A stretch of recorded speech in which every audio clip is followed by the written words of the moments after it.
ज्या प्रकारे बीड जिल्ह्यामध्ये अराजकाचं राज्य तयार करण्याचा प्रयत्न होतोय आणि विशेषतः काही सदस्यांनी सांगितलं, सुरेश अण्णांनी देखील सांगितलं, कोणावर 307 लावायच्या, कोणावर वेगवेगळ्या केसेस लावायच्या.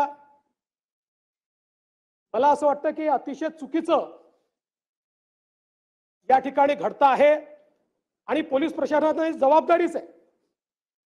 मी काल देखील डीजींना सांगितलं की याचा दोष हा पोलीस प्रशासनाचा देखील आहे. पोलिसांनी देखील एखाद्यावर जर एखादी आपण फिर्याद नोंदवतोय तर त्याची वस्तुस्थिती काय आहे, मग इकडे फिर्यादी नोंदवायच्या आणि मग तिकडे बिसमरी करायची आणि मग मध्यंतरीच्या काळामध्ये हे सगळे निर्धावलेले अशा प्रकारचं काम करताना आपल्याला पाहायला मिळतात.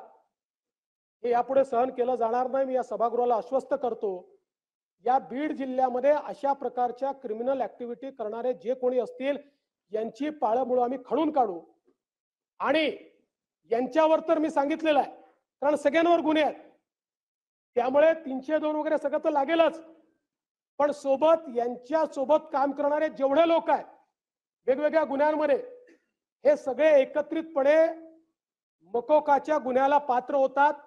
त्यामुळे यांच्यावर मकोका देखील या ठिकाणी लावण्यात येईल. पुराण वयानेही जे जे लोक या गुन्ह्यामध्ये प्रत्यक्षपणे किंवा या गुन्ह्याला एड करतायत अशा प्रकारचं निष्पन्न झालं, त्यांनाही संघटित गुन्हेगारीचा भाग समजून त्यांनाही मोकामध्ये टाकण्यात येईल. आणि बीड जिल्ह्यामध्ये वाळू माफिया, बीड जिल्ह्यामध्ये या ठिकाणी वेगवेगळ्या उद्योगांना त्रास देणारे अशा प्रकारचे जे लोक आहेत, भूमाफिया पण असतील, एक मोहीम हातामध्ये घेऊन या सर्व लोकांवर संघटित गुन्हेगारीच्या अंतर्गत त्या ठिकाणी कारवाई करण्यात येईल.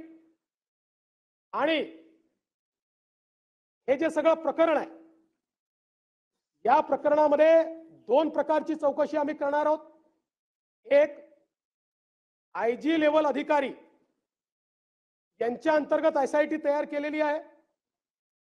ही एसआयटी या प्रकरणाची पूर्ण चौकशी करेल. आणि दुसरीकडे,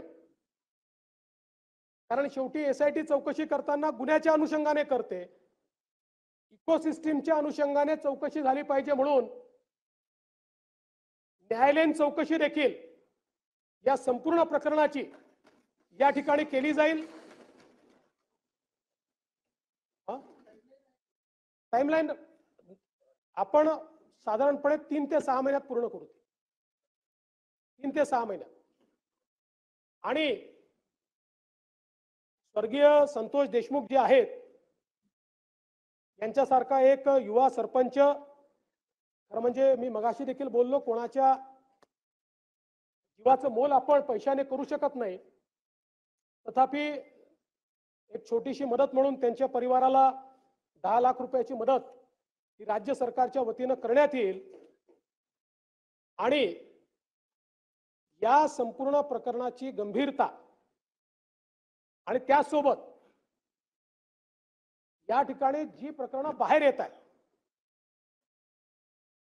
या सगळ्या प्रकरणांमध्ये कुठेतरी पोलीस प्रशासनाची कुचराई दिसत असल्यामुळे बीडच्या एसपींना ट्रान्सफर करण्याचा निर्णय हा या ठिकाणी मी घेतलेला आहे.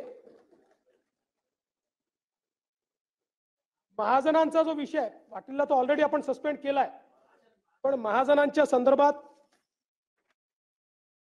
आपल्याला मी माहिती घेतली. बघा, चुकीच्या व्यक्तीवर कारवाई होऊ नये,